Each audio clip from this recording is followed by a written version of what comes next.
헬스조선 상례 서비스 3일의 약속. 네, 여러분 안녕하십니까? 당청 간담회라는 것이 있습니다. 당청이라는 것은 당은 집권당, 청은 청와대를 뜻합니다.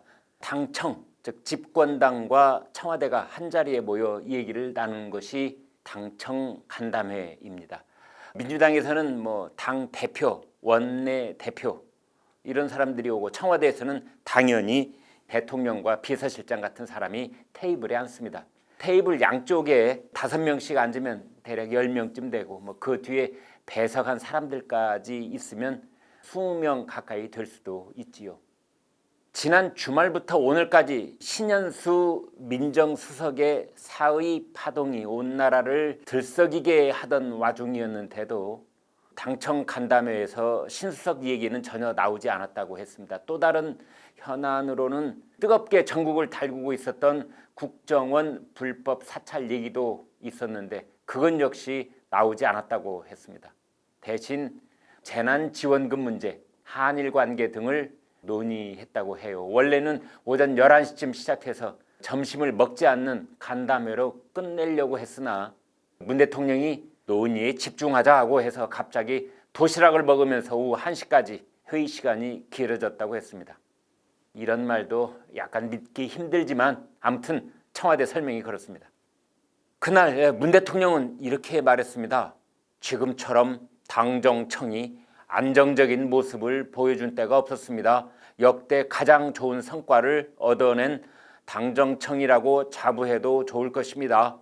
이 말이 이제 언론 제목으로 많이 나왔습니다. 그중 역대 가장 좋은 성과라는 말이 상황 파악에서 빗나간 것이 아니냐는 비판도 있었습니다. 한 매체는 현실은 시궁창인데 자화자찬 일색이었던 당청 간담회라고 꼬집기도 했습니다.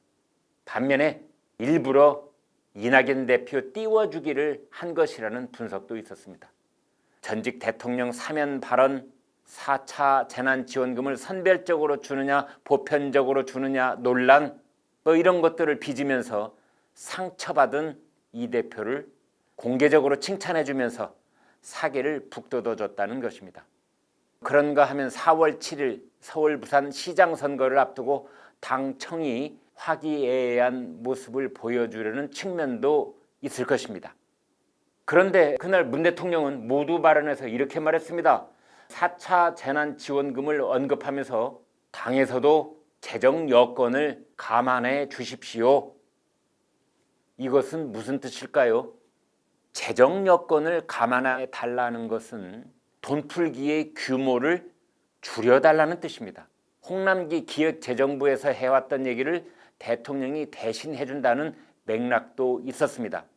이제 그러자 바로 이어진 비공개 석상에서 이낙연 대표와 김태년 원내대표가 경기 진작용 지원금을 거듭 거론을 했습니다. 그러자 문 대통령은 말을 바꿨습니다. 이렇게 말했습니다. 코로나에서 벗어날 상황이 되면 국민 위로 지원금을 검토할 수 있습니다.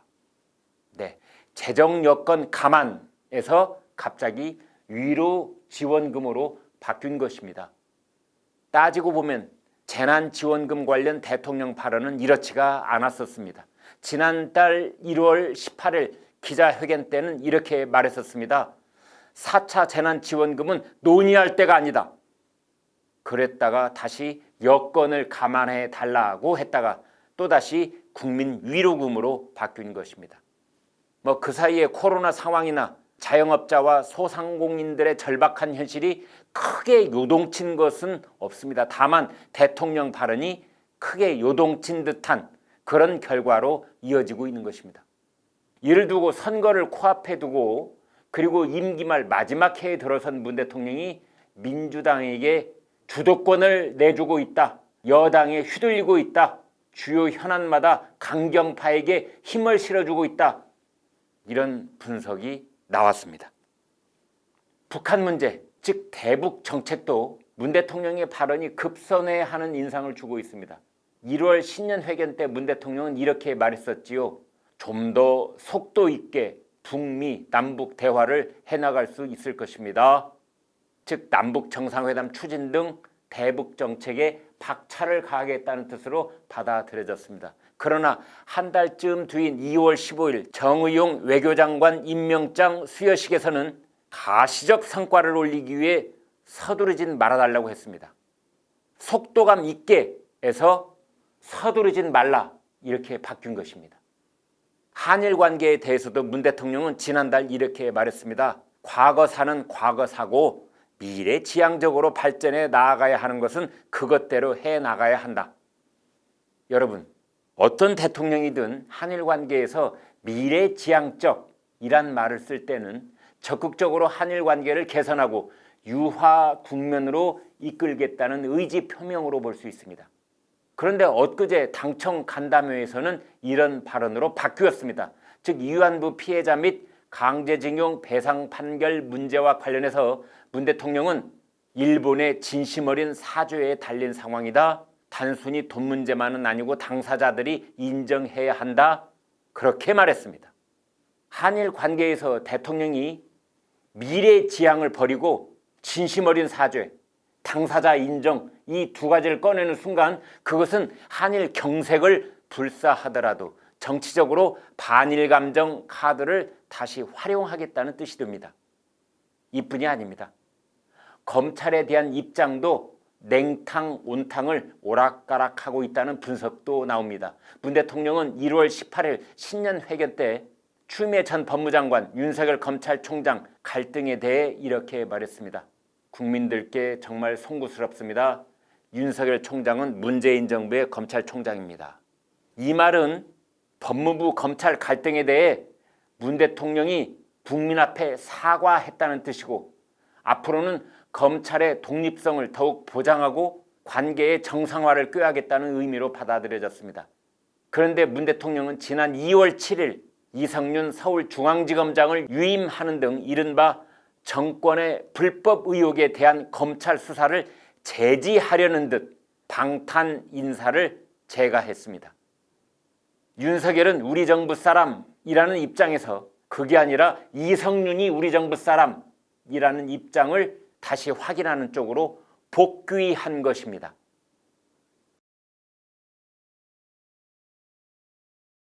사실 신현수 사의 파동이 이번 주에 어떤 식으로 봉합이 되고 수습이 되든 상관없이 이번 사태의 본질은 작년 말 문 대통령이 신현수 수석을 임명하면서 그에게 했던 약속을 지난 검찰 인사로 180도 뒤집었기 때문에 빚어진 것이라고 할 수 있습니다. 신현수 수석은 문 대통령에게서 어떤 배신감 혹은 되돌릴 수 없는 절벽 같은 것을 느꼈을 수도 있습니다. 그 결과로 사표를 던진 것이며 문재인 정권은 이미 타격을 입었다고 볼 수 있는 것입니다. 윤성민 서울대 언론정보학과 교수는 오늘 조선일보 칼럼에 이렇게 썼습니다. 신현수 사태가 우리에게 말해주는 것이란 제목인데요. 여기서 우리에게 말해주는 그것은 무엇일까요? 그것은 이렇습니다. 신현수 민정수석은 철석같이 믿었던 여권의 구원투수다. 그런데 그가 또다시 등을 돌린 것이다. 네, 그런가 하면 고정의 중앙일보 논설위원은 오늘 지금 청와대는 위아래도 없다는 칼럼을 썼습니다. 한 대목을 인용하겠습니다. 지난 2월 7일 일요일 박범계 법무부가 검찰 인사를 전격 발표한 당일에 관한 묘사입니다. 이렇게 되어 있습니다. 법무부는 당일 낮 12시쯤 기자들에게 오후 1시 30분 인사 보도자료 배포된다고 알렸다. 신 수석이 뒤늦게 이를 알고 발표를 늦추려고 했지만 법무부가 예정대로 했다. 대통령의 결재가 난 사안이라면 신 수석이 늦추려 했겠는가? 신 수석이 이에 대한 감찰과 조사를 요구했다는 게 사실이라면 문 대통령도 패싱 당했다고 봤기 때문 아닌가? 그렇습니다. 문 대통령도 패싱 당했다고 신 수석은 봤다는 것입니다. 그래서 지금 청와대는 위아래도 없다는 제목을 붙인 것입니다. 문 대통령은 윤석열 검찰총장에게도 메신저를 보내서 흔들리지 말고 임기를 지키면서 소임을 다하라고 했지만 그 뒤로도 법무부 검찰 갈등은 전례를 찾을 수 없을 만큼 요동쳤습니다. 지난 연말에는 신현수 수석에게 검찰을 안정적으로 운영할 테니 걱정하지 말라고 했지만 지금 우리가 목도하는 것처럼 사상 초유의 민정수석의 항명사태, 즉 민정반란이 일어나고 있는 것입니다.